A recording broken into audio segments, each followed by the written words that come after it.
ત્રણ ગાડીની આપણે ડિલિવરી આજે આપી દીધી છે. અત્યારે એસ્પ્રેસો અને કિયા કેરેન્સનું કામ ચાલુ છે. તમે સીએનજી કંપની ફિટિંગ કોઈ પણ કાર લેજો એની અંદર પણ સીએનજીમાં હમણાં ઓટોમેટિક સીએનજીમાં ટ્રાન્સફર થઈ જાય છે, તમારે ખબર પણ નહીં પડે. હવે આવો તમને પહેલા બૂટ સ્પેસ બતાવી દઉં. બૂટ સ્પેસ બતાવ્યા પછી આપણે ટેસ્ટિંગ ટ્રાયલમાં જઈશું. મારુતિ ઓટો ગેસમાં આજે અર્ટિગાનું આપણે ફિટિંગ કમ્પ્લીટ કરેલું છે અને 2 ગાડીનું કામ ચાલુ છે, એ પણ તમે જોઈ શકો છો. 3 ગાડીની આપણે ડિલિવરી આજે આપી દીધી છે. અત્યારે એસ્પ્રેસો અને કિયા કેરેન્સનું કામ ચાલુ છે. જે અર્ટિગાની વાત કરીએ તો અર્ટિગાની અંદર આપણે 100% આઈકેટના રૂલ્સ પ્રમાણે આપણે કામ કરેલું છે. આઈકેટના રૂલ્સ પ્રમાણે જે રિડ્યુસર છે એ આગળના ભાગમાં હોવું જોઈએ, તો એ પણ આગળના ભાગમાં છે. ફિલિંગ વાલની વાત કરીએ તો એ પણ તમને ફિલિંગ વાલ આગળના ભાગમાં જોવા મળશે. ઈસીએમ ની વાત કરીએ તો ઈસીએમ પણ તમને આગળના ભાગમાં જોવા મળશે. અને વાયરિંગ ની વાત કરીએ તો આપણે વાયરિંગ ફાયર પ્રૂફિંગ આપણે કમ્પ્લીટ ફાયર પ્રૂફ ટેપિંગ વાળું સાથેનું વાયરિંગ આપણે આપતા હોઈએ છીએ. પ્લસ એની અંદર સોકેટ ટુ સોકેટ આપણે આપતા હોઈએ છીએ, તો તમને સોકેટ ટુ સોકેટ સાથે કમ્પ્લીટ મળી જશે. અને ઈસીએમ ને પણ આગળના ભાગમાં જ લગાવવું જોઈએ. એનું રીઝન છે કે અમુક ટેમ્પરેચર મળતું રહેવું જોઈએ. અમુક ટેમ્પરેચર જો મળતું હોય ઈસીએમ ને તો એ મેન્ટેન રહેતું હોય છે. આઈકેટના રૂલ્સ પ્રમાણે તમારું ઈસીએમ પણ આગળના ભાગમાં જ હોવું જોઈએ. તમે સીએનજી કંપની ફિટિંગ કોઈ પણ કાર લેજો એની અંદર પણ સીએનજીમાં ઈસીએમ તમને આગળના ભાગમાં જ જોવા મળશે. મીટરની વાત કરીએ તો ગાડી ચાલેલી છે 36,000 સમથિંગ ચાલેલી છે. 36,437 કિલોમીટર ગાડી ચાલેલી છે. આ એની આપણે સ્વિચ છે, હવે આપણે ચાલુ કરીશું ગાડીને. આ ગાડી ચાલુ કરી, અત્યારે રેડ લાઇટ છે, અત્યારે પેટ્રોલમાં ચાલે છે. હમણાં ઓટોમેટિક સીએનજીમાં ટ્રાન્સફર થઈ જાય છે, તમારે ખબર પણ નહીં પડે ગાડી એ રીતનું ટ્રાન્સફર થતું હોય છે. આ સીએનજીમાં ગાડી ટ્રાન્સફર થઈ ગઈ છે અને મેન્યુઅલ ટ્રાન્સમિશન વાળી કાર છે. હવે આવો તમને પહેલા બૂટ સ્પેસ બતાવી દઉં. બૂટ સ્પેસ બતાવ્યા પછી આપણે ટેસ્ટિંગ ટ્રાયલમાં જઈશું.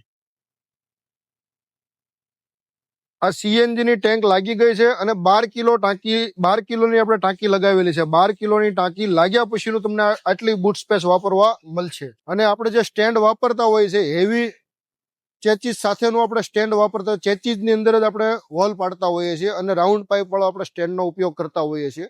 એટલે તમને લોંગ લાઈફ સુધી સ્ટેન્ડને કોઈ પ્રોબ્લેમ આવતો નથી. તો ચાલો હવે આપણે જઈએ ટેસ્ટ ડ્રાઈવમાં. ટેસ્ટ ડ્રાઈવની અંદર આપણે ગાડી કાઢશું બહાર. ગાડી સીએનજીમાં ચાલે છે. જો ગ્રીન લાઇટ છે એટલે સીએનજીમાં છે. આની આ જ લાઇટ પેટ્રોલમાં કરવી હોય તો રેડ લાઇટ થઈ જશે, એટલે આ પેટ્રોલ કાર થઈ ગઈ. હવે પાછું આપણે સીએનજી કરવું હોય તો સીએનજી થઈ જશે. તમને ટ્રાન્સફર વખતે પણ ખબર નહીં પડે ગાડી પેટ્રોલમાંથી ગેસમાં આવી જાય. જો આપણે આ સેકન્ડ ગિયરની અંદર ગાડી ઉપાડશું, સેકન્ડ ગિયર કરેલો છે અને વિધાઉટ એક્સેલેટર ગાડી, અત્યારે આપણી ગાડી ઊભી જ છે. જોવો તમે, ગાડી ઊભી છે અને આપણે એક વિધાઉટ એક્સેલેટર ગાડી ઉપાડશું. કમ્પ્લીટ સેકન્ડ ગિયરમાં સીએનજીમાં ગાડી ઉપડી જશે. સમજો સીએનજી સાથે છે, વિધાઉટ એક્સેલેટર સેકન્ડ ગિયર છે. તમને ખ્યાલ પણ નહીં આવે ગાડી સીએનજીમાં ચાલે છે કે પેટ્રોલમાં ચાલે છે, એવું પરફોર્મન્સ તમને મળશે આપણે ત્યાં. હવે ગાડી પિકઅપની વાત કરીએ તો પેટ્રોલ કરતાં પણ સારું પરફોર્મન્સ મળશે. જે આની અંદર આપણે ઝવોલીની કીટ લગાવેલી છે, જે OBD2 છે, જે બધાય કરતા અપડેટમાં અપડેટ આવશે આની અંદર. હવે સેકન્ડ ગિયરમાં તમે જુઓ, વિધાઉટ એક્સેલેટર જે 0 સ્પીડ થઈ ગઈ, દેખાય તમને? આ 0 સ્પીડ થઈ ગઈ છે. 0 સ્પીડ આપણે વિધાઉટ એક્સેલેટર ઉપાડશું, ઉપડી ગઈ ગાડી. જોવો તમે, ગાડી ચલાવવામાં એવી મજા આવશે કે ન પૂછો વાત. સેમ પેટ્રોલ જેવું તમને પરફોર્મન્સ મળશે. અને એવરેજની વાત કરીએ તો આ કસ્ટમરની એવરેજ બહુ ઓછી હતી. આપણે એ પણ ચેક કરી લઈએ કેટલી આપણે આવે છે. હવે સમજો અત્યારે 12ની એવરેજ પેટ્રોલમાં બતાવે છે. હાઈવે ટુ આ સિટીની એવરેજ છે 12ની, એટલે તમને 18 થી 20ની એવરેજ તમને સિટીમાં મળતી હોય છે અર્ટિગાની અંદર. અને હાઈવે ઉપરની વાત કરીએ, અને મેન્યુઅલ ટ્રાન્સમિશન છે, હાઈવે ઉપરની વાત કરીએ તો 25 થી 27ની આરામથી એવરેજ તમને મળે. અને આ પણ બાકી ચલાવવા ઉપર ડિપેન્ડ છે. વ્યવસ્થિત તમે ચલાવો તો આની અંદર તમને 30ની પણ એવરેજ મળે. મારી પાસે પણ અર્ટિગા છે, હું આની અંદર અર્ટિગાની અંદર 30ની એવરેજ અમે લેતા હોઈએ છીએ.